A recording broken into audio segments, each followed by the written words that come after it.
최근 하얼빈 동계올림픽의 인기가 하늘을 찔렀었죠. 바로 그때 전 세계적인 유행병으로 난리가 났었던 코로나의 시시비비를 두고 충격적인 일이 벌어졌습니다. 중국에서는 한류 열풍을 거품이라고 비난하면서 한국을 속국이자 후진국이라고 선전하고 있다고 하는데요. 하지만 한국을 좋아하고 사랑하는 중국인들도 일부 있다고 하죠. 한국에 대한 동경과 증오를 가진 각각의 사람이 한 집에서 같이 산다면 어떤 일이 일어날까요? 지금 중국의 많은 가정집에서 일어나고 있는 일이고, 한국을 바라보는 많은 시선 차이 때문에 가족 간의 갈등도 종종 있기도 합니다. 중국에서는 시선 차이로 세대 차이가 발생한다는 말이 있을 정도로 한국을 바라보는 세대별 시선 때문에 세대 간 갈등이 야기되기도 하고요. 지금 중국 사회에서는 이런 차이를 잘 풀어나가는 방법도 고민해봐야 될 시기가 왔습니다. 저는 한국에 열광하는 평범한 20대 여성입니다. 저만큼 한국을 좋아하는 사람이 또 어디 있을까 싶을 정도로 한국을 좋아합니다. 제 또래의 세대가 특히 한국 문화의 영향을 많이 받으면서 자라온 세대입니다. 중국의 어른들은 가끔씩 한국의 가수들을 보거나 배우들을 보면 이상하고 거북하다며 말씀하시고는 하는데 저희 세대에서는 그런 말이 와닿지 않습니다. 어른들은 한국 아이돌의 음악은 그저 음악하고 거리가 먼 시끄러운 소음의 음악성은 하나도 없고 그저 잘생긴 외모와 이쁘장한 외모로 무장하고 나온 상품에 불과하다며 비난하고는 하시지만 전 세계가 한국의 음악성에 감탄해서 취해 있는데 그런 어른들의 비열한 말들은 그저 중국이 잘하지 못하는 것에 대해서 질투감에 차 있는 말이라는 생각밖에 들지 않습니다. 옛날에 중국이 이러지 않고 세계를 열광시켰다면서 몇십 년 전 향수에 빠져서 말하는 사람들도 있는데 저희 세대는 중국이 그렇게 세계를 열광시켰다는 게 믿겨지지가 않습니다. 당장 길거리에 나가만 봐도 중국 사람들은 신장부터 해서 외모, 꾸미는 방법 등등 뭐 하나 내세울 게 없는 사람들인데 절대로 이런 사람들이 세계를 열광시켰을 리 없잖아라는 생각이 들게 되거든요.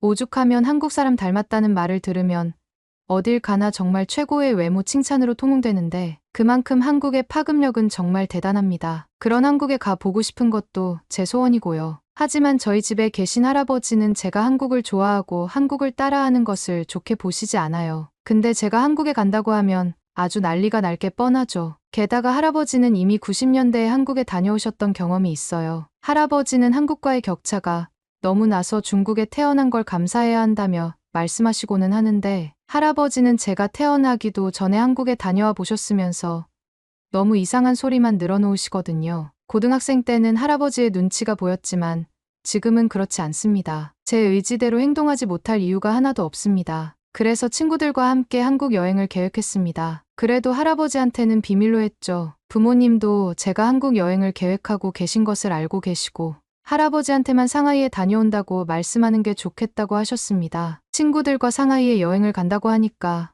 할아버지는 아무 말 없으셨죠.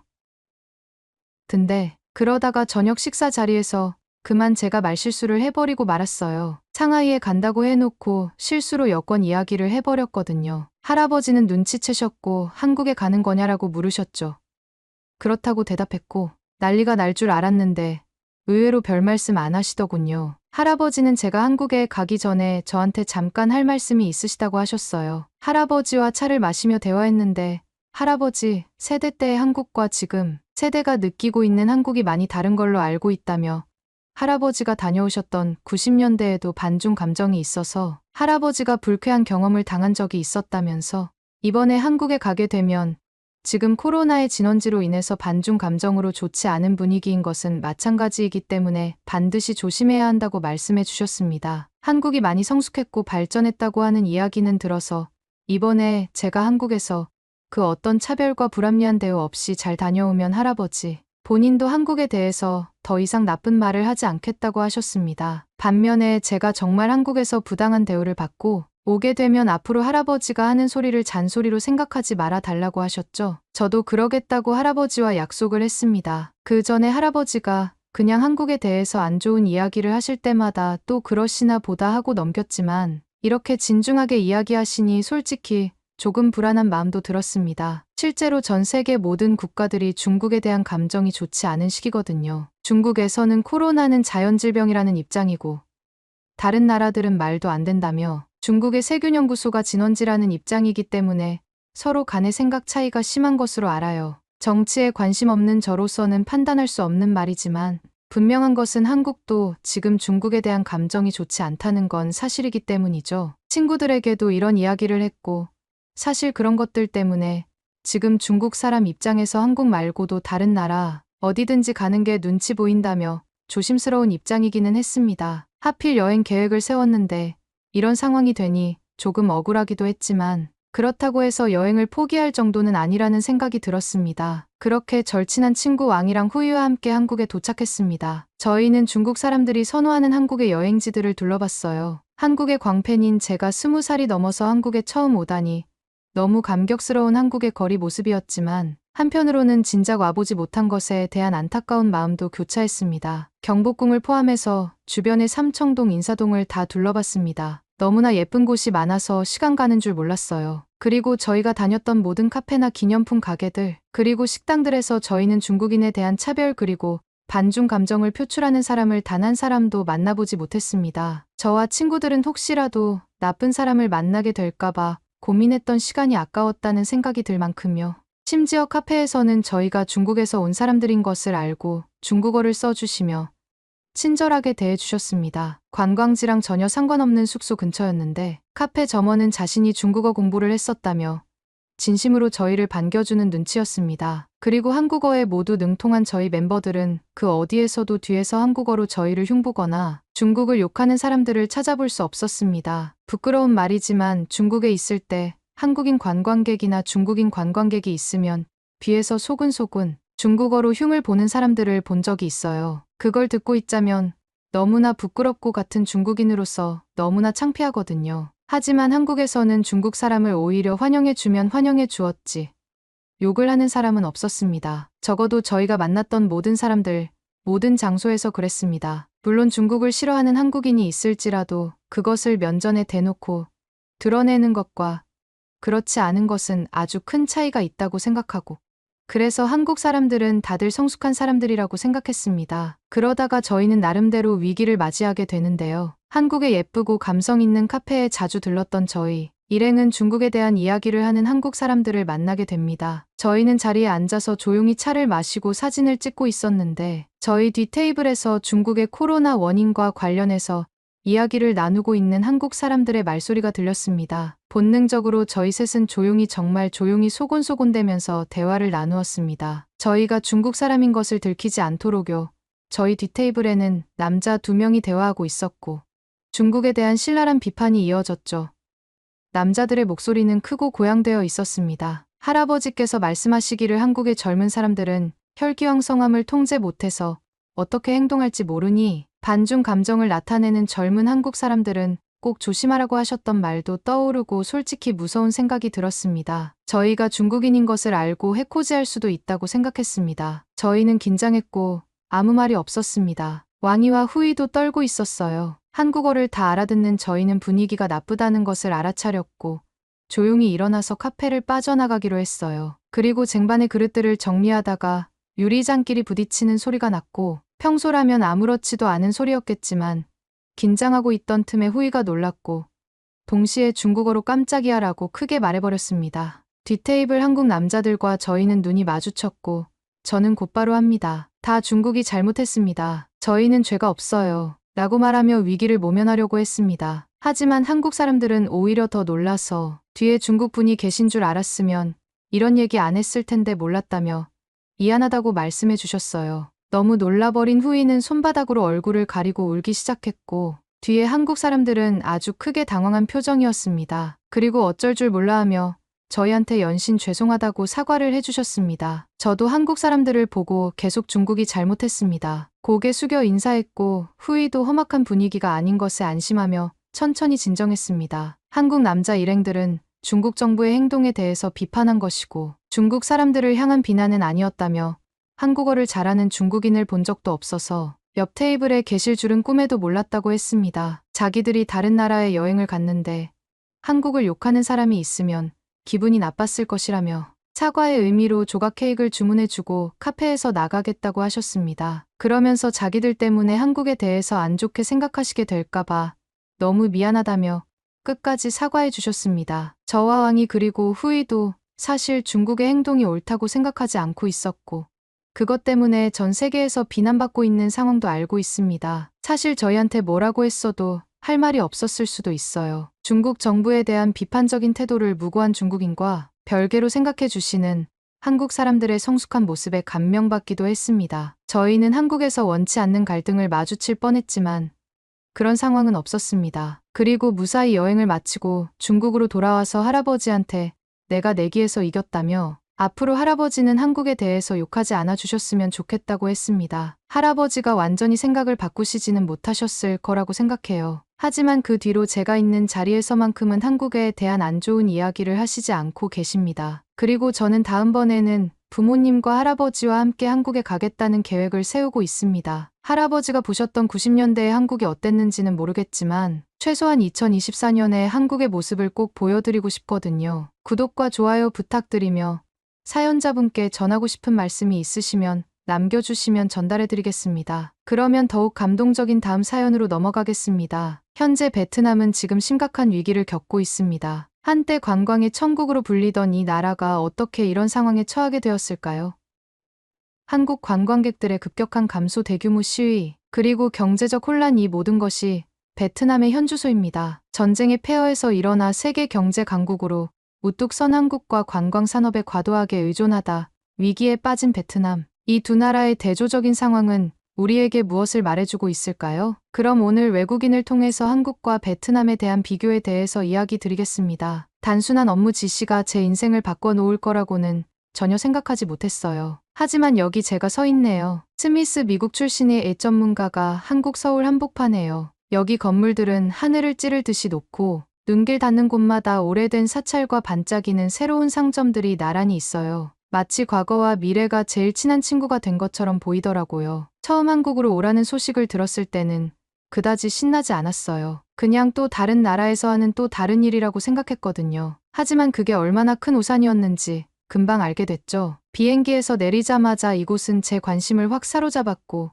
그 뒤로는 놓아주지 않았어요. 새로운 곳에 가면 가끔 그런 느낌이 들잖아요. 여기가 뭔가 다르다고 느껴지는 곳, 한국이 저한테 딱 그런 느낌이었어요. 근데 그게 멋진 건물이나 맛있는 음식 때문만은 아니었어요. 물론 음식은 정말 끝내줬어요. 정말요. 근데 뭔가 다른 게 있었어요. 처음에는 그게 뭔지 딱 집어서 말하진 못했죠. 새 아파트에 정착하고 도시를 조금씩 둘러보면서 몇 가지가 눈에 띄기 시작했어요. 예를 들어 사람들은 항상 바쁘게 움직이지만 스트레스 받는 것처럼 보이진 않더라고요. 오히려 뭔가 해내려고 하는 흥분된 기운이 느껴졌어요. 그리고 지하철부터 길거리까지 모든 게 너무 깔끔하고 정돈되어 있었어요. 어느 날 카페에서 정말 맛있는 커피를 마시고 있는데 옆자리에서 두 명의 나이 지긋한 남성분들이 대화를 나누고 계셨어요. 한국어로 말하고 계셔서 다 알아듣지는 못했지만 몇 마디는 들을 수 있었어요. 그분들이 전쟁 이후에 얼마나 힘들었는지에 대해 이야기하고 계시더라고요. 그 이야기를 듣고 나서 호기심이 생겼어요. 한국 역사에 대해 조금 알고 있긴 했지만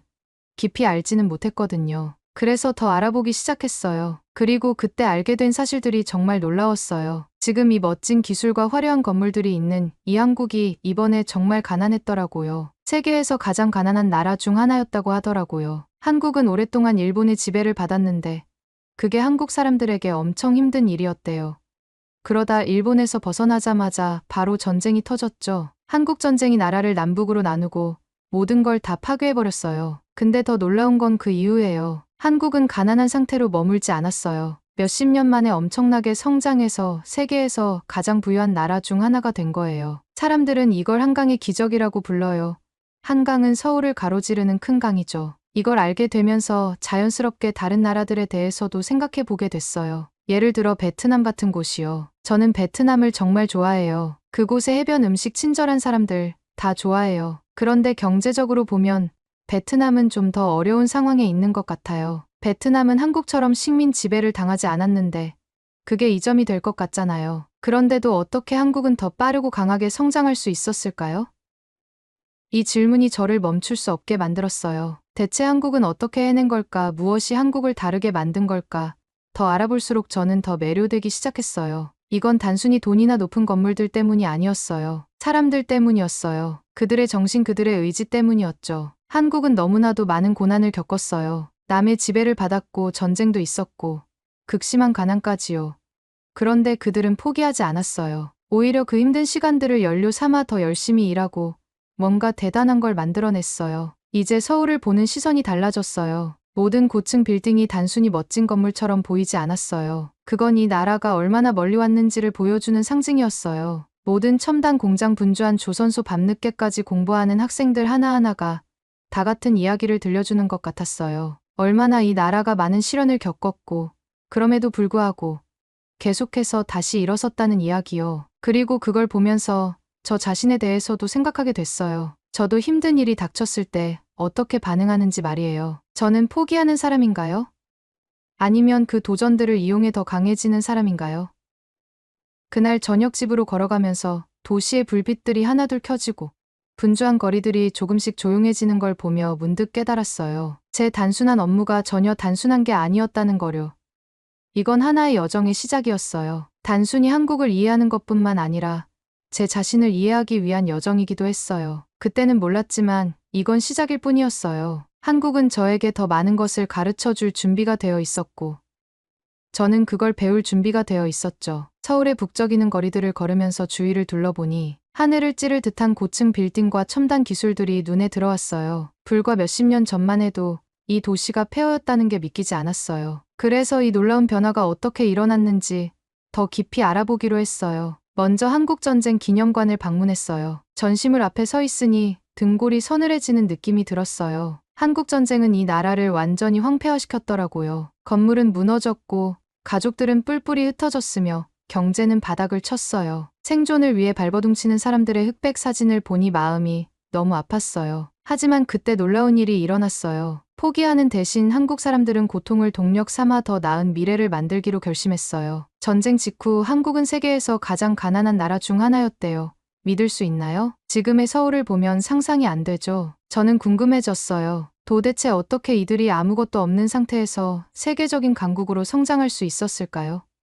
알아보니 그 비결은 열심히 일하고 똑똑하게 계획하며 교육에 집중한 것이었어요. 먼저 정부는 조선철강전자 같은 산업에 대대적으로 투자하기로 했어요. 이 산업들이 나라를 빠르게 성장시킬 수 있다고 판단한 거죠. 그래서 저는 울산에 있는 현대중공업 조선소를 방문했어요. 눈앞에서 거대한 배들이 만들어지고 있었는데 정말 놀라웠어요. 이 산업 하나만으로도 얼마나 많은 일자리가 생겼을까 하는 생각이 들었어요. 하지만 단순히 물건을 만드는 것만이 아니었어요. 한국은 교육에도 많은 노력을 기울였어요. 똑똑하고 능력 있는 인재가 성공의 열쇠라고 믿었던 거죠. 한국 친구들과 얘기해봤는데 학교가 얼마나 경쟁이 치열한지 얘기해 주더라고요. 학생들은 정말 열심히 공부해요. 교육이 더 나은 삶을 위한 티켓이라는 걸 알기 때문이죠. 직접 한강을 보고 싶어서 유람선을 탔어요. 배가 불 위를 미끄러지듯 나아가면서 양 옆으로는 아름다운 공원, 멋진 아파트 반짝이는 오피스 건물들이 보였어요. 70년 전만 해도 이곳이 폐허였다는 게 도저히 믿기지 않았어요. 하지만 그 기적이 하루아침에 이루어진 건 아니었어요. 한국 친구들이 부모님과 할아버지, 할머니 세대가 얼마나 오랜 시간 동안 열심히 일했는지 얘기해줬어요. 더 나은 미래를 위해 주말도 없이 일주일에 6일을 일했대요.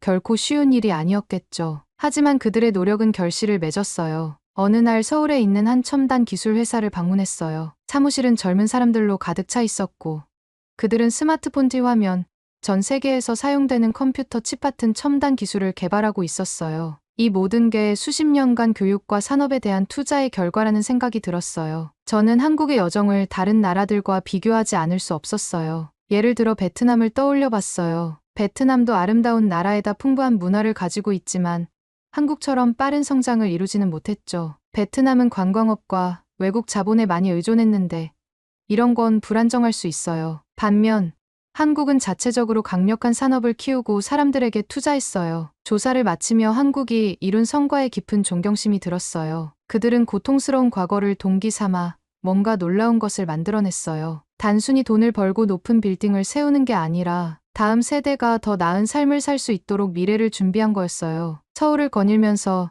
이 모든 노력의 결과가 도처해 보였어요. 효율적인 지하철 시스템부터 초고속 인터넷까지 모든 것이 삶을 더 나아지게 하고 생산성을 높이기 위해 설계된 것처럼 느껴졌어요. 하지만 저를 가장 감동시킨 건 그들의 정신이었어요. 성공했음에도 불구하고 그들은 여전히 과거를 잊지 않고 열심히 일하며 더 나아지기 위해 노력하고 있었어요. 한국의 성장은 저에게 중요한 교훈을 안겨줬어요. 비전, 노력, 교육에 대한 집중이 있다면 어떤 어려움도 이겨낼 수 있다는 걸 보여줬거든요. 남산타워에서 도시를 내려다보며 이런 생각이 들었어요. 한국이 이걸 단 몇십 년 만에 해냈다면 우리 세상에는 또 어떤 가능성이 있을까? 저도 모르게 한국과 베트남의 차이점을 생각하게 됐어요. 도시의 네온사인들이 저 높은 빌딩에 반사되어 춤추듯 빛나는 모습을 보니 불과 몇십 년 전만 해도 이곳이 잿더미였다는 사실이 믿기지 않았죠.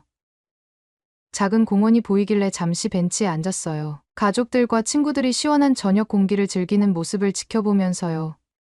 근처에서는 한 어르신이 한국 전통 악기를 연주하고 있었는데 그 소리가 바람을 타고 멀리 퍼졌어요. 어르신이 연주를 마치자 작은 무리의 사람들이 박수를 쳤어요. 사람들이 흩어지고 나서 보니 근처에 몇 명의 청소년들이 모여 있었어요. 그런데 그냥 게임을 하는 게 아니라 그들은 함께 코딩 프로젝트에 대해 이야기하고 있었어요. 그걸 보고 절로 미소가 지어졌어요. 여기 한국의 미래가 바로 앞에 있었죠. 이 아이들은 지금의 성공에 안주하지 않고 이미 더 나아갈 방법을 생각하고 있었어요. 혁신하고 한국을 더 발전시키기 위해 말이죠. 일어나서 기지개를 켜고 집으로 향했어요. 가는 길에 건설 현장을 지나쳤는데 밤늦은 시간임에도 불구하고 일꾼들이 또 하나의 빌딩을 세우고 있었어요. 그 모습이 마치 한국의 끝없는 에너지와 끊임없이 더 나아가려는 의지를 상징하는 듯했죠. 그날 밤 침대에 누워서 다른 나라들이 한국으로부터 배울 수 있는 교훈들을 생각했어요. 한국이 했던 것을 그대로 따라하라는 이야기가 아니에요. 나라마다 다른 도전과 기회가 있잖아요. 하지만 어떤 큰 아이디어들은 어느 나라에도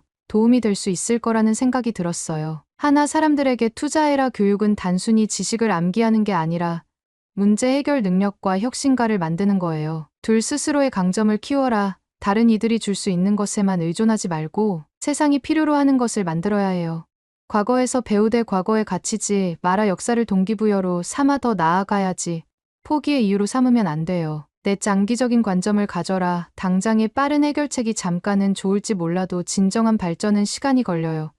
5. 유연성을 유지해라. 세상은 항상 변하니까. 가장 성공적인 나라는 그 변화에 적응할 수 있는 나라예요. 잠에 들기 전 여러 감정이 뒤섞였어요. 베트남의 상황이 안타깝기도 했지만 동시에 희망이 보이기도 했어요. 한국이 전쟁의 폐허 속에서 일어나 세계의 선두로 나섰듯이 모든 도전에 직면한 나라도 충분히 가능성이 있다는 생각이 들었거든요. 그 열쇠는 바로 회복력, 즉 역경에 맞서 싸우고 실수해서 배우며 어떤 일이 있어도 계속해서 앞으로 나아가는 능력이에요. 한국은 세상에 그 가능성을 보여줬어요. 이제 다른 나라들이 그 예시를 보고 자신만의 성공 이야기를 써 내려갈 차례인 거죠. 서울의 작은 아파트에 앉아 도시의 불빛을 바라보면서 그동안 한국에서 배운 것들을 생각하게 돼요. 지난 몇 주는 정말 많은 걸 깨닫게 해줬어요. 베트남에서 위기가 벌어지는 걸 지켜보면서도 나름대로 많은 어려움을 겪은 한국에 살고 있는 지금, 한국의 이야기가 단순히 한 나라의 성공 이야기가 아니라는 걸 느끼게 됐어요. 이건 전 세계에 주는 교훈이에요. 서울에 도착했을 때로 돌아가 볼게요. 비행기에서 내릴 때 기대도 됐지만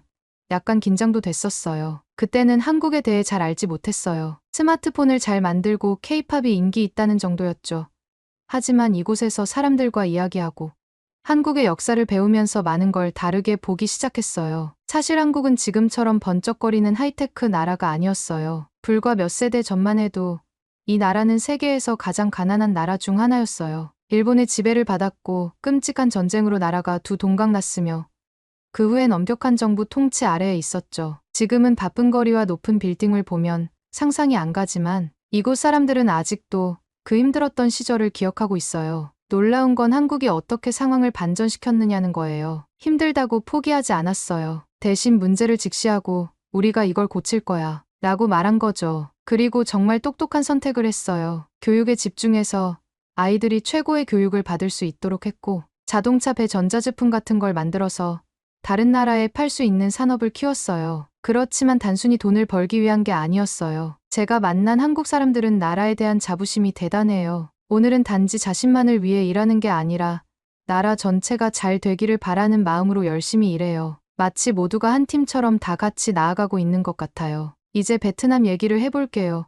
아름다운 나라가 이렇게 고통받는 걸 보니 마음이 아파요. 저도 한번 여행 가본 적이 있는데 친절한 사람들과 맛있는 음식을 정말 좋아했었죠. 하지만 요즘 뉴스를 보면 거리에서 시위가 벌어지고 사업체들이 문을 닫고 있어요. 이 모든 건 한국의 역사를 두고 베트남에서 나온 몇 마디 불편한 말에서 시작됐죠. 그 말들이 한국 사람들의 마음을 상하게 했어요. 이 문제는 왜 베트남에 큰 타격을 줬을까 생각하게 됐어요. 답은 나라가 어떻게 자신을 성장시키느냐에 있다고 생각해요. 베트남은 항상 관광객들에게 인기가 많은 곳이었어요. 아름다운 해변과 풍부한 문화를 가지고 있었죠. 하지만 다른 나라의 방문객들에 너무 의존했어요. 그 방문객들이 오지 않자 모든 것이 무너졌어요. 반면 한국은 단지 한 가지만에 의존하지 않았어요. 튼튼한 기업, 좋은 교육, 공정한 법 체계를 갖췄어요. 그래서 한국도 문제를 겪지만 그 문제를 해결할 방법이 더 많아요. 한국 친구들과 이런 이야기를 나누고 있는데 그들의 생각을 듣는 것도 흥미로웠어요. 대부분은 어려움을 겪고 있는 베트남 사람들에게 안타까운 마음을 가지고 있었어요. 하지만 동시에 자신의 나라가 이렇게까지 발전한 것에 자부심을 느끼고 있었죠. 한 친구가 이렇게 말했어요. 우리는 힘들었던 시절을 기억해. 그래서 계속 더 나아지려고 열심히 일하는 거야. 서울을 걷다 보면 이 열심히 일한 흔적을 곳곳에서 볼 수 있어요. 거의 모든 거리마다 도서관과 학교가 있고 사람들은 항상 바쁘게 일하거나 공부하러 가고 있어요. 하지만 그 속에서도 함께하는 느낌이 있어요. 가족들이 작은 식당에서 함께 식사하고 친구들이 아늑한 카페에서 이야기를 나누고 어르신들이 공원에서 같이 운동을 하고 있어요. 다른 나라들도 한국의 이런 모습을 보고 배울 수 있지 않을까 생각하게 돼요. 모든 걸 똑같이 따라하라는 얘기는 아니에요. 나라마다 다 다르니까요. 하지만 어려움을 용감하게 맞서고 사람들에게 투자하며 함께 더 나은 미래를 위해 나아가는 법을 배울 수 있지 않을까요? 제가 방문해봤거나 책에서 읽어본 나라들, 아프리카, 남아메리카 혹은 유럽의 일부 지역처럼 빈곤이나 다른 문제로 고통받는 곳들이 생각나요? 만약 그들이 한국의 이야기를 보고 희망을 가질 수 있다면 어떨까요? 그들도 해냈다면 우리도 할 수 있을 거야 라고 말할 수 있을지도 모르죠. 물론 쉬운 일은 아니에요. 한국도 그 과정에서 많은 어려움을 겪었어요. 힘든 선택을 해야 했고 정말 열심히 일해야 했어요. 하지만 중요한 건 포기하지 않는다는 거예요. 실수해서 배우고 계속해서 도전하는 게 핵심이죠. 한국에서의 시간이 끝나가면서 저는 단순한 추억만 가져가는 게 아니에요. 함께 협력하는 힘 그리고 더 나은 미래를 믿는 것의 중요성에 대한 강한 교훈을 얻었어요. 마지막으로 창밖에 보이는 서울의 스카이라인을 바라봐요. 도시의 불빛들이 밤하늘을 배경으로 밝게 빛나고 있어요. 마치 하늘에서 내려온 별들처럼요.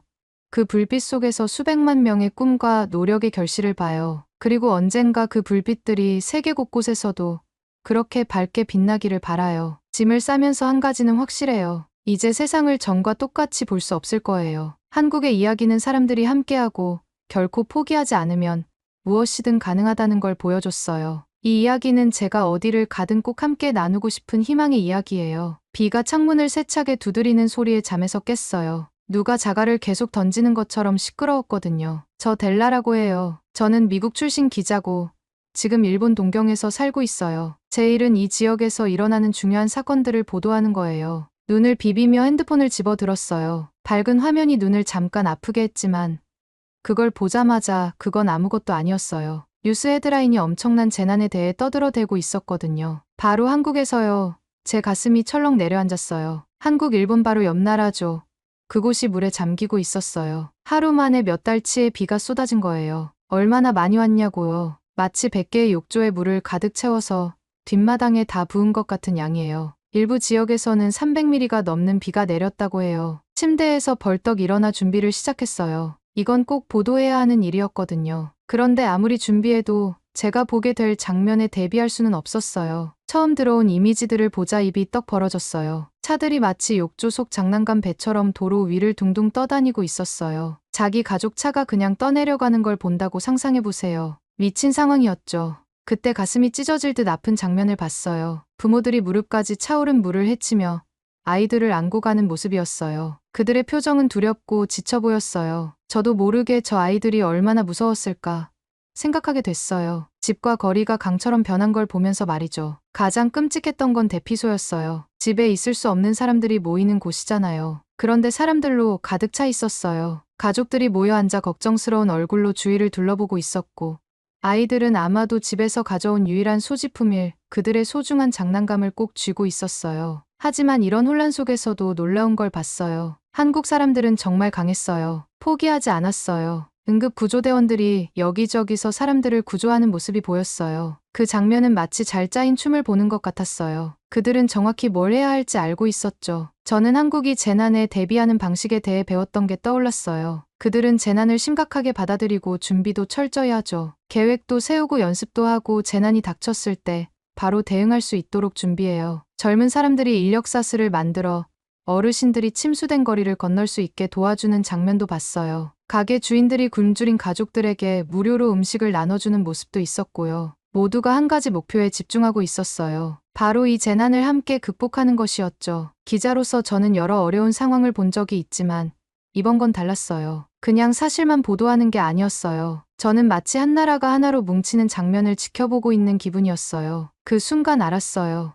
이 이야기는 단순히 비나 홍수에 관한 것이 아니었어요. 사람들에 관한 이야기였어요. 재난 앞에서 보여주는 용기 그리고 시험대에 오른 한 나라가 도전에 맞서는 이야기였어요. 제가 첫 리포트를 작성하려고 앉았을 때 깨달았어요. 이제 나는 정말 끔찍한 일이지만 세상에 중요한 메시지를 보여주고 있었어요. 사람들이 힘을 합치면 무엇을 이룰 수 있는지 공동체의 진정한 의미와 회복력을 보여주고 있었거든요. 창문 밖으로 동경에 아직도 내리는 비를 바라보면서 이런 생각이 들었어요. 만약 이런 일이 여기서 일어난다면 우리도 한국 사람들처럼 강하게 뭉칠 수 있을까요? 우리도 그렇게 힘을 합칠 수 있을까요? 타이핑을 시작하며 한 가지는 확실히 알 수 있었어요. 이건 이야기의 시작에 불과했어요. 폭풍은 맹렬했지만 한국 사람들의 의지는 그보다 더 강했어요. 그리고 저는 그들의 이야기를 세상에 전할 수 있는 사람이었죠. 동경에 있는 작은 아파트에서 컴퓨터 화면을 바라보며 앉아 있는데 눈앞에 펼쳐진 광경이 믿기지가 않더라고요. 한국의 홍수 상황도 충분히 심각했는데 이제는 이거라니요. 눈을 비비면서 내가 피곤해서 잘못 본 건가 싶었는데 아니었어요. 일본에서 실제로 한국의 재난을 기뻐하는 사람들이 있다니 상상이나 할 수 있겠어요. 저는 소셜미디어를 쭉 내려가면서 하나하나 보는 글마다 입이 점점 벌어졌어요. 홍수를 조롱하는 농담 피해자들에 대한 악의적인 댓글, 심지어 한국이 당해도 싸다는 말까지 나오더라고요. 속이 뒤집히는 것 같았어요. 어떻게 이런 상황을 웃기다고 생각할 수 있는 걸까요?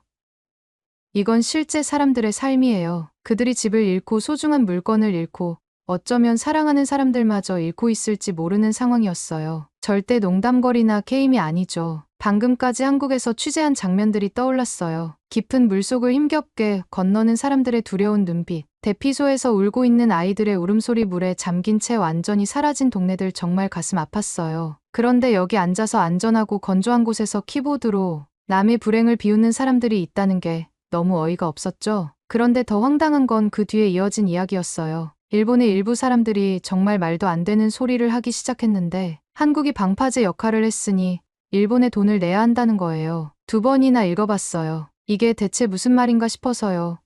홍수가 한국을 먼저 강타해서 일본을 보호해줬다는 식으로 말하는 거예요. 아니, 한국이 비가 어디에 내릴지 선택할 수 있나요? 미국에 있는 친구들에게 이걸 어떻게 설명할지 상상해봤어요. 얘들아 있잖아. 어떤 사람들은 이제 나라가 우산 역할을 할 수 있다고 생각한대. 말도 안 돼서 웃길 법도 하지만 현실은 너무 슬펐어요. 기자로서 이런 반응들도 당연히 보도해야 한다는 걸 알고 있었어요. 모든 이야기는 좋은 면만 있는 게 아니니까 이런 추한 면도 보여줘야 할 때가 있어요. 그렇다고 이 상처 주는 생각들을 더 키우고 싶지는 않았어요. 그런데 무시할 수도 없었죠. 머리를 식히려고 잠깐 산책을 나갔어요. 동경의 거리는 여느 때처럼 바빴어요. 사람들은 출근하거나 학교로 향하느라 분주했죠. 저 사람들은 바다 건너에서 무슨 일이 벌어지고 있는지 알까, 관심이나 있을까? 소셜미디어에서 본 그 끔찍한 글들에 동의하는 사람들도 있을까?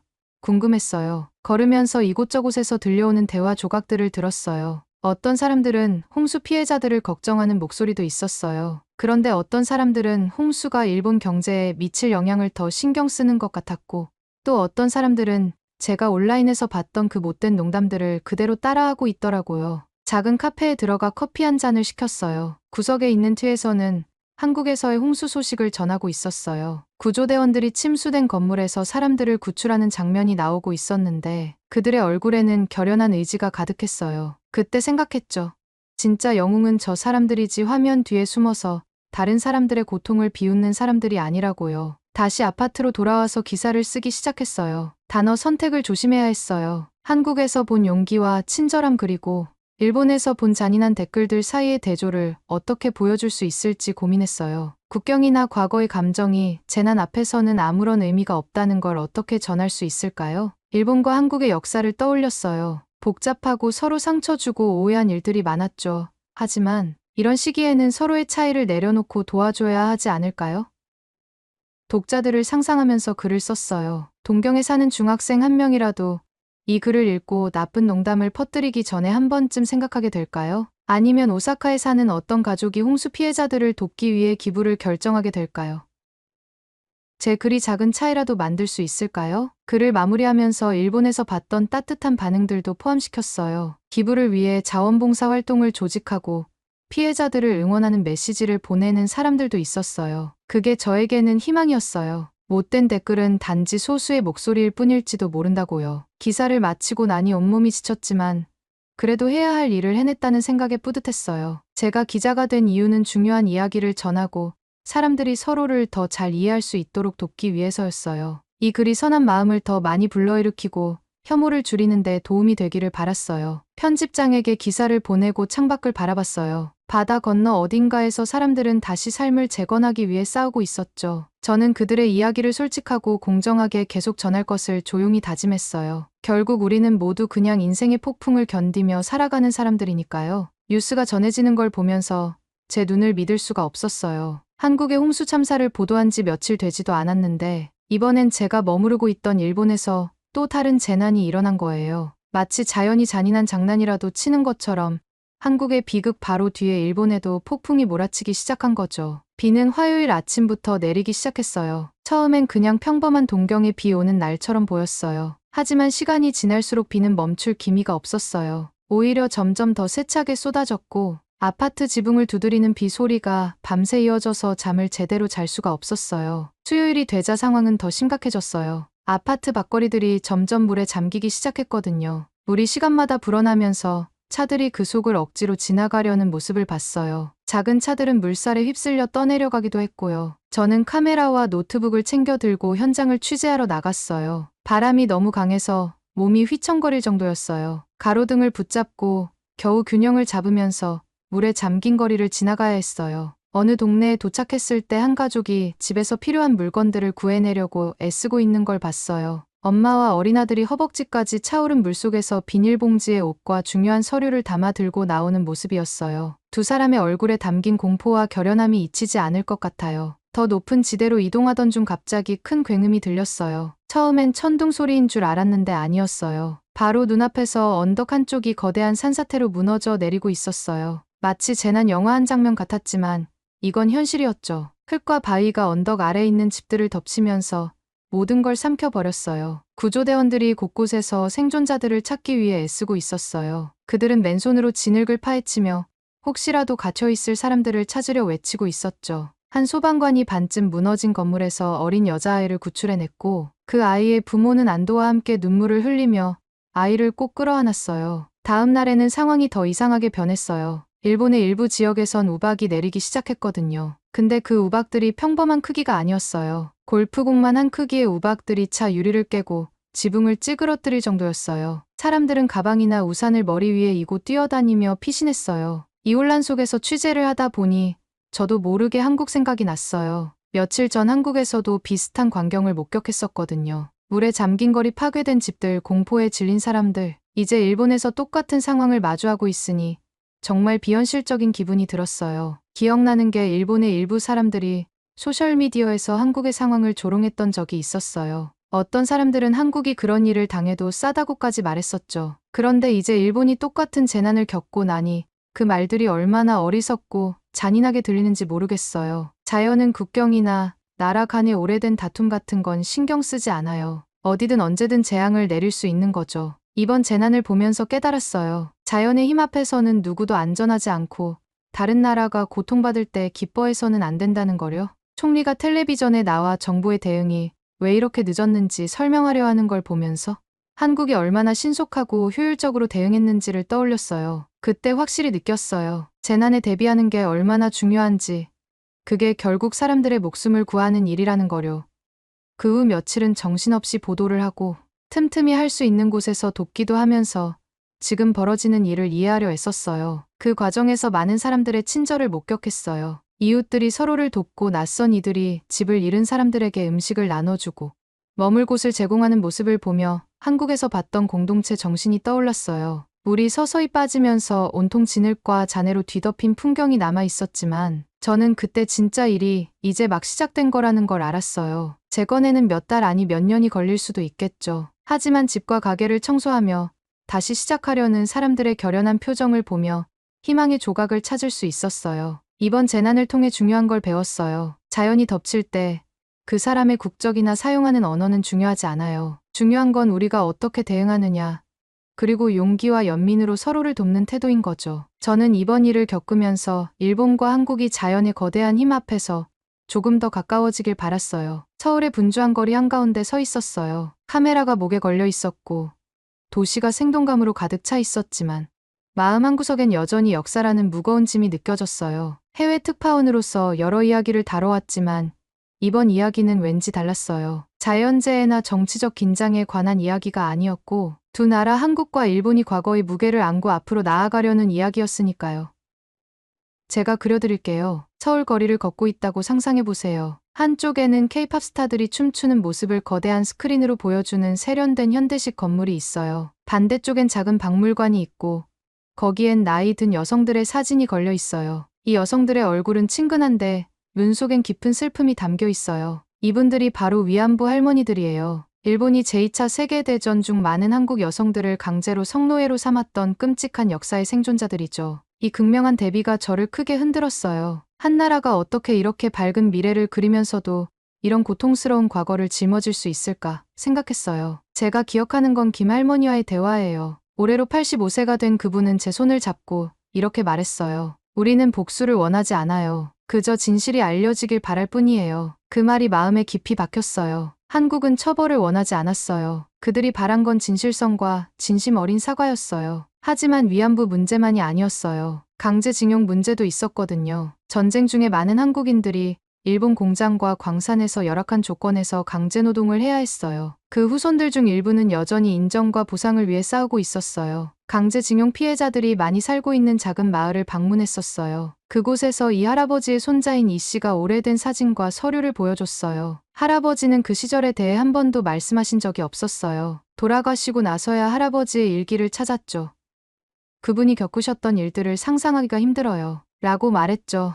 이런 이야기들을 듣고서야 저는 왜 역사가 한국인들에게 중요한지 깨닫게 되었어요. 과거에 매달리려는 게 아니었어요. 과거에 무슨 일이 있었는지 인정하고 나서야 두 나라가 함께 나아갈 수 있기 때문이었어요. 그리고 또 섬들이 있었어요. 한국인들에게는 독도, 일본인들에게는 다케시마로 불리는 섬들. 두 나라 사이의 바다에 있는 이 작은 섬들은 엄청난 논쟁의 원인이었어요. 두 나라 모두 독도를 자기 땅이라고 주장했거든요. 저도 한번 독도를 방문한 적이 있어요. 아름답지만 외로운 곳이었죠. 그곳에 서서 저는 이런 생각이 들었어요. 이 작은 땅덩어리가 이토록 큰 긴장을 일으킬 만한 가치가 있는 걸까? 하지만 많은 한국인들에게 독도는 단순한 섬이 아니었어요. 독도는 일본 통치 후 자신들의 독립과 국경을 스스로 정할 권리의 상징이었어요. 서울 거리를 걸으며 저는 한국이 과거를 어떻게 마주하고 있는지 느낄 수 있었어요. 위안부와 강제징용 피해자들의 이야기를 들려주는 박물관들이 있었고 학교에서는 이런 어려운 주제들을 가르치고 있었어요. 한국은 과거를 숨기지 않았어요. 정면으로 마주하고 있었죠. 가장 인상 깊었던 건 한국이 과거를 기억하면서도 미래를 향해 나아가는 모습이었어요. 맞아요. 일본이 역사적 과오를 인정하길 원했지만 동시에 더 나은 관계를 만들고 싶어 했어요. 서울의 한 청소년 센터를 방문했을 때 그걸 확실히 느낄 수 있었어요. 젊은 한국인들이 일본어를 배우고 있었고 애니메이션을 보며 심지어 일본 여행을 계획하고 있었어요. 그들은 일본 문화를 궁금해하면서도 자신들의 한국 문화를 자랑스러워하고 있었어요. 한 젊은 여성 지수는 저에게 이렇게 말했어요. 우리는 과거를 바꿀 순 없지만 미래는 만들 수 있잖아요. 일본을 더 잘 이해하고 싶어요. 그래야 역사 속 실수를 반복하지 않을 수 있으니까요. 그 말이 저에게 희망을 줬어요. 과거의 모든 고통에도 불구하고 서로 이해하고 협력하려는 의지가 있다는 걸 보여줬거든요. 하지만 앞으로 나아가는 길은 쉽지 않았어요. 가끔은 양쪽 정치인들이 과거의 분노를 자극하는 말을 해서 갈등이 재점화되기도 했어요. 말 한마디가 오래된 상처를 다시 열어 새 긴장을 만들어내는 모습을 보았죠. 그럼에도 불구하고 한국은 대화를 계속 이어나가려 했어요. 과거를 잊고 싶어 하지 않았지만 그 과거에 발목 잡히고 싶지도 않았어요. 그들이 바랐던 건 진실과 정의 그리고 화해였어요. 그건 분노 때문이 아니라 더 나은 미래를 위한 희망에서 나온 거였죠. 서울에서의 시간이 끝나갈 때쯤 저는 중요한 걸 깨달았어요. 한국의 강점은 반짝이는 건물이나 멋진 기술에 있는 게 아니었어요. 어려운 진실을 직면하고 증오 없이 정의를 추구하며 다리가 끊어질 듯한 순간에도 서로를 잇기 위해 애쓰는 그 힘에 있었어요. 마지막 날 공원을 거닐다가 한 노인이 손녀에게 연 날리는 법을 가르쳐 주는 모습을 봤어요. 연은 높이 날아올랐고 그 줄은 마치 과거와 미래를 잇는 끈 같았어요. 그 연은 마치 한국 자체를 닮은 듯했어요. 깊은 역사에 뿌리를 두고 있지만 항상 더 높은 곳을 향해 나아가는 모습이었죠. 이 경험은 제가 두 나라를 바라보는 시각을 바꿔놓았어요. 과거의 상처를 치유하는 건 단순히 용서의 문제가 아니었어요. 진실성 이해 그리고 더 나은 길을 함께 가겠다는 공동의 의지가 중요하다는 걸 알게 되었죠. 서울 거리를 걸으며 저는 정말 놀라움을 감출 수 없었어요. 도시에는 여전히 에너지가 넘쳐났고 사람들이 겪었던 모든 일에도 불구하고 활기차게 움직이고 있었거든요. 마치 콘크리트 틈새에서 피어나는 꽃을 보는 것 같았어요. 아름답고 예상치 못한 광경이었죠. 작은 카페에 들어가 생각을 정리하려고 잠시 멈췄어요. 신선한 커피 향이 코를 찌르며 퍼져나갔고 저는 노트북을 펼치고 자리에 앉았어요. 지난 몇 주 동안 너무 많은 일이 있었어요. 마치 영화 속에 들어와 있는 기분이었지만 이건 진짜 현실이었죠. 한국은 끔찍한 홍수를 겪었어요. 길거리를 떠다니는 차들과 대피소에 모여있는 가족들의 모습이 떠오르네요. 정말 가슴 아픈 장면이었죠. 그런데 제일 기억에 남는 건 사람들이 서로 도우며 이겨내는 모습이었어요. 이웃끼리 서로 손을 잡았고 낯선 사람들도 친구가 되어 함께 극복해 나갔어요. 모두가 하나가 되어 재난을 이겨내려는 모습이 인상적이었죠. 그런데 상황이 조금 안정되기 시작했을 때 일본도 자연재해를 맞이했어요. 저는 두 나라가 겪는 고통을 직접 목격했어요. 자연은 국경이나 오래된 갈등 따위엔 관심이 없더라고요. 우리가 좋아하든 말든 결국 우리는 모두 함께 이 지구에 살고 있다는 걸 다시 깨닫게 됐어요. 제일 놀랐던 건 한국의 반응이었어요. 내가 뭘 했어?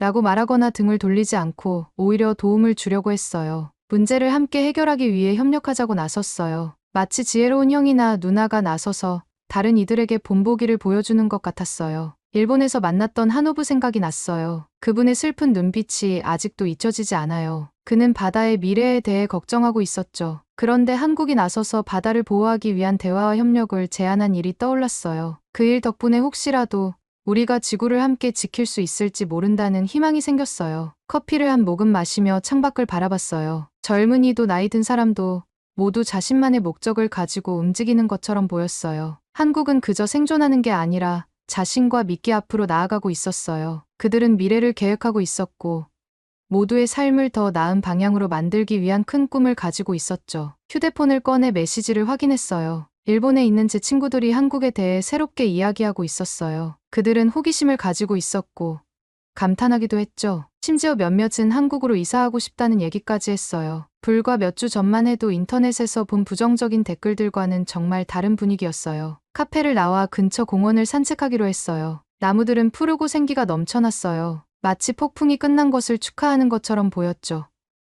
가족들이 함께 놀고 있고 연인들은 손을 잡고 있었으며 아이들은 웃으며 뛰어다니고 있었어요. 불과 얼마 전만 해도 이곳이 물에 잠겨 있었다는 게 믿기지 않았어요. 걸으면서 들었던 이야기들이 생각났어요. 소셜미디어를 통해 청소팀을 조직한 한 10대 소년 이야기, 집을 잃은 낯선 사람들에게 자신의 집을 내어준 할머니 이야기, 자신의 일을 제쳐두고 대피소에서 자원봉사를 했던 사업가 이야기, 각 이야기는 작은 빛처럼 느껴졌고 그 빛들이 모여 밝은 미래를 만들어가는 것 같았어요. 벤치에 앉아 해가 지는 것을 바라봤어요. 하늘은 아름다운 주황색과 분홍색으로 물들었어요. 새로운 시작과 신선한 출발에 대해 생각하게 만들었죠. 한국은 홍수뿐만 아니라 그들의 역사 속에서도 수많은 고난을 겪어왔어요. 하지만 그들은 매일매일 희망과 결단력으로 하루를 맞이하고 있었어요. 한국 사람들이 어떻게 과거를 대하는지 생각해봤어요. 그들은 힘들었던 시절을 잊으려 하지 않았어요. 오히려 그 시간들에 대해 이야기하고 배우고 그 지식을 바탕으로 더 나은 내일을 만들기 위해 노력했죠. 마치 그들이 이렇게 말하는 것 같았어요. 우리는 기억해요. 그리고 기억하기 때문에 더 잘 알 거예요. 별들이 하나둘씩 떠오르기 시작할 때쯤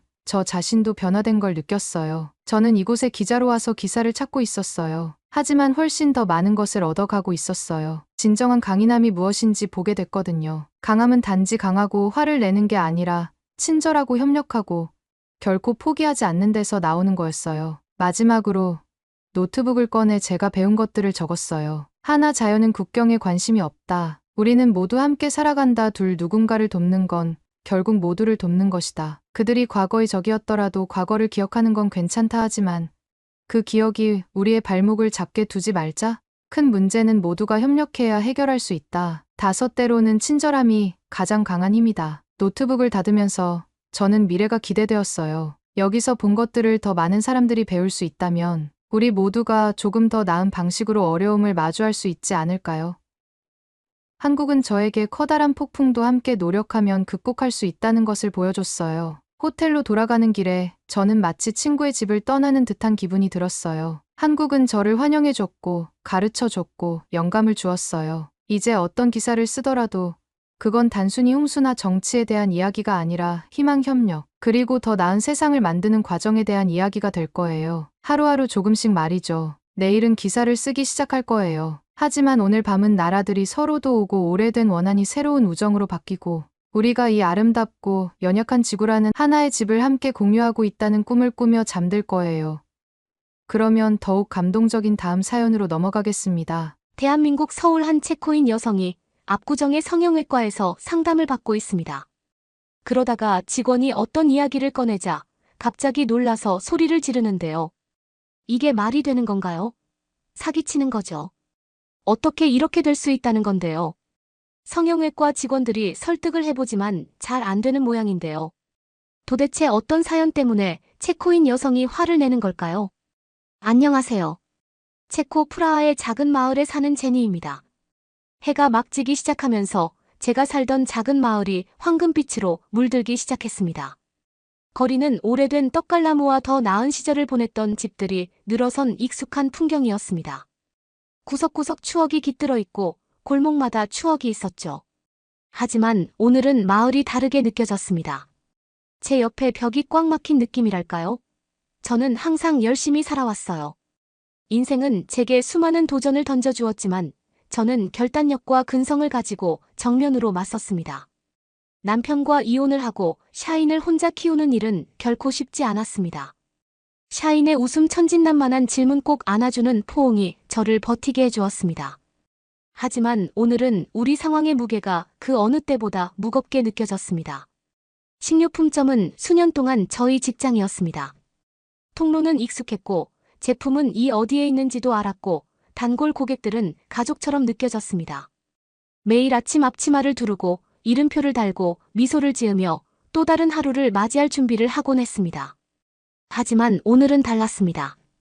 매니저 사무실에 들어서자마자 긴장감이 감돌았습니다. 그의 침울한 표정이 모든 것을 말해주었습니다. 제니, 미안하지만 당신은 오늘까지만 일해야 할 것 같군요라고 그가 떨리는 목소리로 이야기하더군요. 그 말에 전 순간 머리가 어지러웠습니다. 체코의 경기가 좋지 않아 매장에서도 인원을 감축하고 있었고 저도 그 희생자 중 한 명이었습니다. 그래도 벌써 2년 넘게 일했는데 그 해고 대상이 저인 줄은 상상도 못했답니다. 여러 생각이 머릿속을 스쳐 지나갔습니다. 그리고 저의 흉한 오른쪽 뺨의 흉터 때문인가도 생각했었죠. 2년 차로 일할 때 정리하다가 날카로운 것에 베어서 생긴 자국인데 체코에서는 의료비가 비싸기 때문에 치료를 못하고 있었습니다. 그 상처는 저에게 큰 컴플렉스였고 아마 해고에도 영향을 끼쳤던 것 같습니다. 그리고 이 사회가 정말 원망스러웠습니다. 청구서는 어떻게 지불할까, 샤인을 어떻게 부양해야 할까, 미래가 암울했습니다. 눈물이 쏟아질 것 같았지만 참았습니다. 샤인을 위해 강해져야 했기 때문입니다. 짐을 싸고 있을 때 한 줄기 희망이 왔습니다. 한 편지가 있더라고요. 그 편지는 제 인생에서 가장 암울했던 순간에 저의 희망의 등불이 되어 주었답니다. 저는 떨리는 손으로 편지를 쥐고 작은 식탁에 앉았습니다. 호기심 많은 샤인이 제 어깨 너머로 파란 눈을 크게 뜨고 기대에 찬 표정으로 물었습니다. 엄마, 그게 뭐예요? 샤인이 봉투에 그려진 화려한 엠블럼을 가리키며 물었습니다. 이건 편지란다. 한국 한 달 살아보기 이벤트에 당첨되었다고 적혀 있어 샤인의 얼굴이 환해졌습니다. 정말요, 저희 한국으로 가는 거예요. 저는 여전히 믿기지 않는 표정으로 고개를 끄덕였습니다. 휴가 같은 거야. 예전에 마트에서 응모하라고 해서 그냥 생각 없이 했었는데 당첨이 된 것입니다. 한 달을 사는 응모였는데 다양한 나라 중에 한국으로 당첨된 것입니다. 생활비와 숙소도 제공해주는 플랜이었습니다. 우리 둘은 그 자리에 잠시 앉아 그 소식을 보고 있었습니다. 정말 믿을 수 없게 느껴졌습니다. 우리 둘 다 한국처럼 멀리 떨어진 나라는 말할 것도 없고 체코 밖을 여행해 본 적도 없었으니까요. 하지만 우리에게 새로운 모험을 떠날 수 있는 황금 같은 기회가 찾아왔습니다. 하지만 이때도 한국이 아니라 일본이나 중국이면 어땠을까? 라는 생각도 했었습니다. 한국은 솔직히 저는 잘 모르는 나라였거든요. 그나마 요즘 유행하는 K-팝 삼성 현대나 삼성도 어렸을 때는 일본 기업으로 알았으니까요. 그래도 당첨된 거에 정말 너무 감사했습니다. 출국 전 며칠 동안은 정신없이 바빴습니다. 우리는 지역 도서관을 방문하여 한국에 관한 책과 다큐멘터리를 빌렸습니다. 샤이는 끝없는 호기심으로 배우고 싶은 문구 목록을 만들었습니다. 매일 저녁 식사 후 함께 모여 앉아 인사말과 공통 질문을 연습했습니다. 안녕하세요라고 웃으며 말하며 발음을 완벽하게 하려고 노력했습니다. 다가오는 모험에 대한 소식을 들은 친구와 이웃들은 흥분과 부러움이 섞인 표정이었습니다. 옆집에 사는 피터슨 부인은 샤인을 위해 여행 일기를 쓰라고 다이어리도 선물해줬고, 젊은 시절 한국에서 복무한 경험이 있는 모네 씨는 한국에서의 이야기를 들려줬습니다. 그는 한국 사람들의 친절한 봄 벚꽃의 아름다움, 길거리 음식의 맛에 대해 이야기했습니다. 한국에 대해 몰랐던 기대감이 커졌습니다. 출발 전날 밤 우리 둘 다 잠을 이루지 못했습니다. 샤인의 방은 야간 조명이 은은한 불빛으로 가득 차 있었고, 샤인이 고민영에게 앞으로 겪게 될 모험에 대해 속삭이는 소리가 들렸습니다. 저는 침대에 누워 천장을 바라보며 설렘과 불안이 뒤섞인 감정을 느꼈습니다. 길을 잃으면 어쩌지, 말이 안 통하면 어쩌지. 그러다 이 모든 것을 시작하게 해준 황금 티켓인 편지가 떠올랐습니다. 새로운 출발의 기회이자 샤인에게 작은 마을 너머의 세상을 보여줄 수 있는 기회였죠. 출발하는 날. 아침은 화창한 햇살과 함께 찾아왔습니다.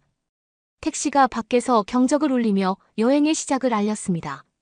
집을 마지막으로 한번 둘러보고 문을 잠그는 순간 저희의 마음은 희망과 기대감으로 가득 찼습니다. 탑승구에서 기다리는 동안 샤이는 곰 인형을 꼭 껴안고 신기한 듯 눈을 크게 떴습니다. 엄마, 우리 정말 가는 거죠?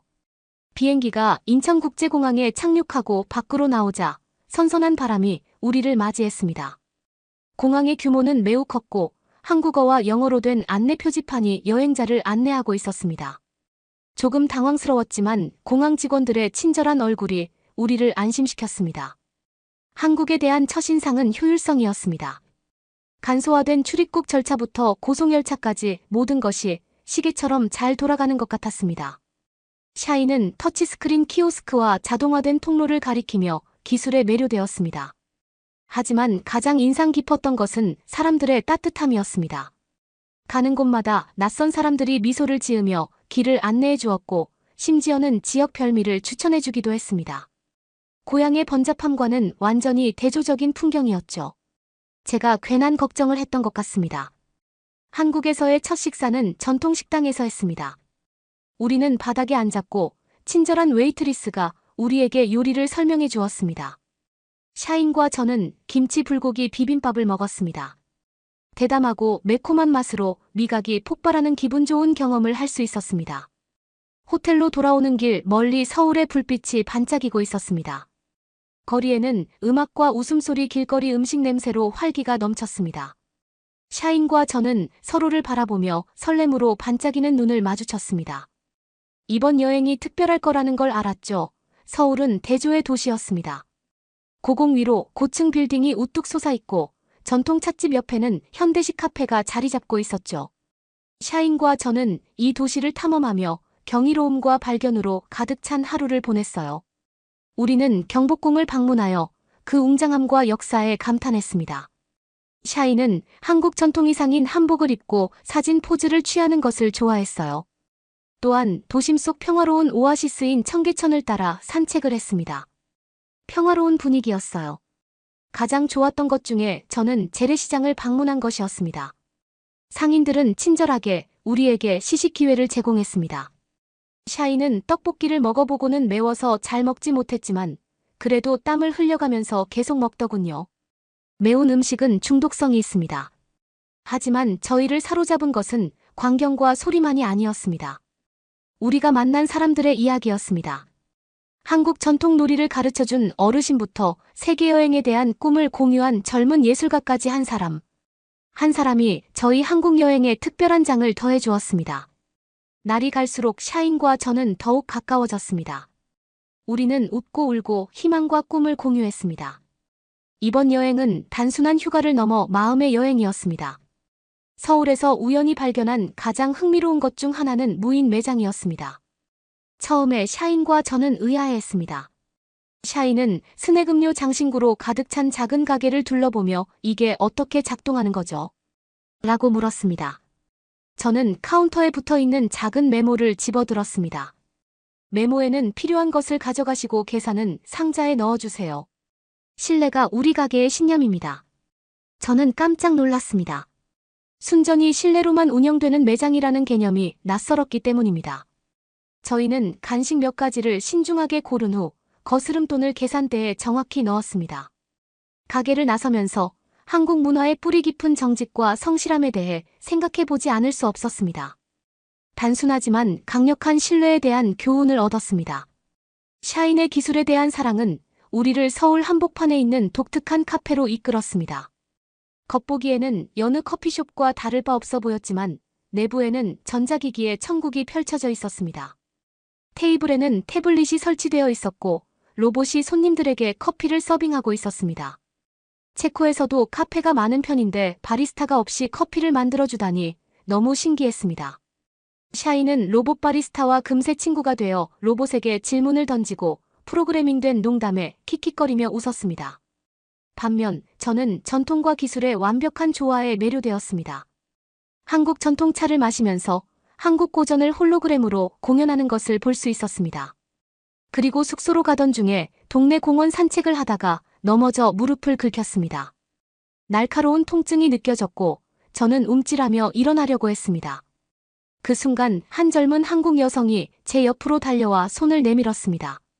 그녀는 저를 일으켜 세웠을 뿐만 아니라 가방에서 연구약과 밴드를 붙여줬습니다. 저는 그녀의 친절함에 감동했습니다. 고마워요. 저는 눈물이 핑 돌면서 중얼거렸습니다. 그녀는 괜찮아요. 마침 연고와 있었는데요 라고 말하며 미소를 지었습니다. 작은 만남이었지만 제게 깊은 인상을 남겼습니다. 이게 한국의 정이라는 건가요? 전 정말 감동했어요. 며칠 후 서울 거리는 여느 때와 다름없이 북적거렸지만 그날의 거리는 저에게 다르게 느껴졌습니다. 신체적 정신적 상처의 무게가 너무 오랫동안 저를 짓눌렀기 때문에 전 이게 꿈인가 싶었습니다. 분비는 거리를 걸으면서 흉터가 있던 자리에 매끈한 피부를 만지작거리며 걷고 있었습니다. 신체적인 제 컴플렉스인 왼쪽 뺨의 흉터를 치료하고 싶었습니다. 한국에서는 미용 쪽이 기술도 워낙 좋고 비용도 저렴하다고 레디 커뮤니티에서 본 적이 있었습니다. 그래서 예약을 받은 후 이동을 했습니다. 클리닉은 현대적인 건축물과 트렌디한 상점으로 유명한 서울의 고급 지역인 압구정에 위치해 있었습니다. 병원에 들어서는 순간부터 저는 세심한 서비스에 감동했습니다. 흠잡을 데 없는 유니폼과 전문적인 태도를 갖춘 직원들은 제가 궁금해하는 모든 질문에 답하고 두려움을 덜어주며 시술 과정을 안내해 주었습니다. 그리고 그 직원이 가격을 이야기했을 때 전 놀랐습니다. 체코에서는 절대로 이 가격이 나올 수 없는데요. 순간 사기가 아닌가, 내가 원하는 시술이 아닌가 싶었죠. 한국에서는 이렇게 저렴하게 수술을 할 수 있다니 한국 사람들이 너무너무 부러웠답니다. 성형외과 전문의인 김 선생님은 키가 크고 매우 훤칠한 인상이었습니다. 그는 제가 과거에 아픈 기억인 흉터에 대해 이야기를 했을 때 공감을 해주시더라고요. 그는 수술 과정을 자세히 설명해 주면서 제가 편안하게 수술에 임할 수 있도록 세심하게 살폈습니다. 수술 마취를 했기 때문에 흐릿했습니다. 기계의 부드러운 윙윙거리는 소리, 간호사의 부드러운 목소리. 김 박사의 안정된 손길 깨어났을 때 붕대가 그 부위를 덮고 있었지만 불편함은 없었습니다. 제가 마취에 깨어나는 동안에 제이는 간호사분들이랑 같이 잘 지내더라고요. 전 안심했습니다. 샤인의 웃음과 이야기가 병실을 가득 채우니 하루가 금방 지나갔습니다. 매일 아침 샤인은 엄마 이제 더 예뻐지는 거야 라고 물으며 흉터가 제거된 것을 언급하곤 했습니다. 일주일 후에 붕대를 떼어내던 날은 감격스러웠습니다. 김 박사가 부드럽게 붕대를 벗겨내는 동안 저는 마음을 다잡았습니다. 하지만 거울을 보는 순간 눈물이 쏟아졌습니다. 고통스러운 흉터가 사라졌기 때문입니다. 그 자리에는 매끈하고 잡티 하나 없는 피부가 있었습니다. 엄마 공주님 같아졌어요. 샤인이 기뻐 소리쳤습니다. 이 시술은 단순한 미용 이상의 것이었습니다. 모든 면에서 힐링이 되었습니다. 한국 의료진의 친절과 전문성은 제 외모를 변화시켰을 뿐만 아니라 새로운 시작을 선물해 주었습니다. 마음이 한결 가벼워지고 자신감이 생겼으며 새로운 목표의식을 가지고 세상을 마주할 준비가 되었습니다. 그날 샤인과 손을 잡고 병원을 나설 때 서울의 거리는 무한한 가능성으로 가득 찬 더 밝아 보였습니다. 이번 여정을 통해 우리는 올바른 지원과 용기가 있다면 어떤 장애물도 극복하고 새로운 시작의 아름다움을 받아들일 수 있다는 교훈을 얻었습니다. 어느 날 아침 현지 시장을 거닐던 샤인의 눈에 형형색색의 천을 파는 노점상이 들어왔습니다. 샤인의 관심을 눈치챈 노점상은 그녀에게 다가가 한국 전통 매듭 기술을 가르쳐 주었습니다. 노인은 민첩한 손놀림으로 실을 아름다운 디자인으로 엮어내는 복잡한 과정을 시연했습니다. 항상 배우고자 하는 열정이 넘쳤던 샤인은 그 옆에 앉아 매듭을 직접 만들어 보았습니다. 두 사람은 노인이 젊은이를 가르치며 문화와 세대 간의 격차를 해소하는 뜻밖의 유대감을 형성했습니다. 또 다른 날 저희는 동네 놀이터에 도착했습니다. 제가 벤치에 앉아 주변을 둘러보는 동안 샤인은 한국 아이들과 금세 친구가 되었습니다. 몸집과 어눌한 말투로 가득 찬 아이들의 놀이는 보편적인 언어의 증거였습니다. 몇 분도 지나지 않아 아이들은 함께 웃고 놀고 서로 쫓고 쫓기며 장난감을 공유했습니다. 낯선 사람을 두 팔 벌려 포용하며 적응하고 소통하는 모습을 보는 것은 가슴 벅찬 일이었습니다. 우리의 미식 여행은 또 다른 하이라이트였습니다.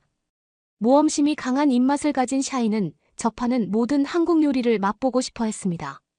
처음으로 한국에서 유명하다는 달콤한 빙수를 먹었는데 망고 맛빙수였는데 처음 먹어본 샤인은 너무나도 좋아했습니다. 어느 날 저녁 우리는 한국 전통 삼겹살집으로 찾아갔습니다. 이불에서 고기를 구워 먹는 경험은 다양한 반찬과 함께 오감의 향연이었습니다. 평소 열정적인 샤인은 떡볶이 다음으로 삼겹살을 가장 좋아하는 음식이라고 이야기했습니다. 하지만 이번 여행을 특별하게 만든 것은 샤인이 배운 교훈이 있었기 때문이죠. 다른 문화에 대한 존중의 중요성부터 적응력의 가치까지 샤인은 제가 예상하지 못했던 방식으로 성장했습니다. 매듭을 만드는 노인이나 놀이터에서 만난 아이들 등 현지인들과의 놀이를 통해 샤인은 공감과 친절을 배웠습니다. 몇 주가 지나면서 저는 샤인이 낯선 땅에서 겪는 어려움과 기쁨을 헤쳐나가는 모습을 자랑스럽게 지켜보았습니다. 그녀의 회복력, 새로운 경험에 대한 개방성, 사소한 것에서 기쁨을 찾는 능력은 끊임없는 영감의 원천이었습니다. 어느 날 저녁 발코니에 앉아 도시의 불빛을 바라보고 있는데 샤인이 저를 바라보며 이야기를 꺼냈습니다. 엄마, 한국은 우리 고향보다 훨씬 더 크다는 것을 깨달았어요. 볼 것도 많고 배울 것도 많아요.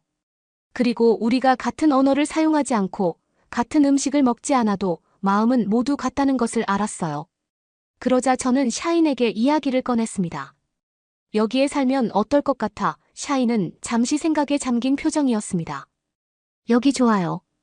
엄마 공원 아이들도 친절하고 음식도 맛있어요. 하지만 할머니와 동네에 있는 친구들은요. 딸의 말이 가슴에 와 닿았습니다. 한국은 저에게 정신적, 물리적 둘 다 치료를 해주었지만 체코에 뿌리를 두고 고향과 연결되는 인연이 있었습니다. 결국 한국에 사는 거는 포기를 했지만 한국은 짧은 시간 동안 우리에게 많은 것을 주었습니다. 낯선 사람들의 친절함, 아름다운 풍경, 깊이 있는 문화는 우리가 상상하지 못했던 방식으로 우리의 삶을 완전히 바꾸어 주었습니다. 이 모든 것을 뒤로하고 떠나야 한다는 생각에 가슴이 아팠습니다. 체코로 돌아가는 비행기에 몸을 실었을 때 저희의 마음은 무거웠지만 충만했습니다. 한국은 우리에게 소중히 간직해야 할 추억과 깊이 새겨야 할 교훈, 그리고 소중히 간직해야 할 우정을 선물해 주었습니다. 때로는 예상치 못한 여정이 우리를 가장 많이 변화시킨다는 것을 깨달았습니다. 비행기 창밖을 바라보며 샤인을 꼭 안아줬습니다. 고마워요, 대한민국이라고 속삭이면서 이 모험과 우리에게 가르쳐준 교훈에 감사했습니다. 우리는 비록 그 땅을 떠났지만 한국은 우리 마음속에 영원히 남아있을 것입니다.